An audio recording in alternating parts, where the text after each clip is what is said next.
Of Arguments lecture. The first thing to think about is, what is a claim? This is a term that we're going to be using quite frequently, so let's just talk briefly about what is a claim, make sure that everyone understands what we're talking about. A claim is simply the main idea. It's the main point that you're trying to convey. It's also been called the thesis statement. There are other terms that can be used, but for the purposes of this class, we will be using mainly the term claim. What claim are you making? And I want to point out that a claim is to be argued. It's not a statement of fact. It's not does not have the authority of the truth in capital letters.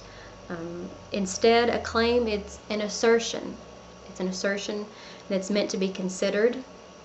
It's meant to be argued. It's meant to be supported with good reasons, and perhaps even revised. So, in short, a claim is not the final word. A claim is often the beginning. It's often the beginning of a conversation. The next thing that we want to talk about are reasons. What are reasons, or what are especially good reasons?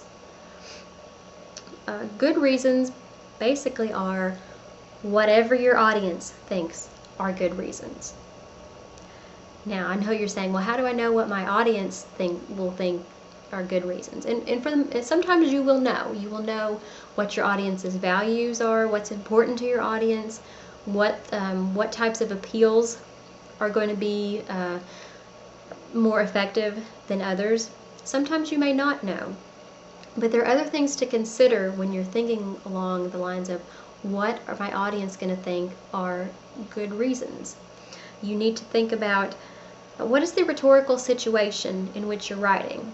Or what is the occasion on which you are writing? What is the context of what you're writing?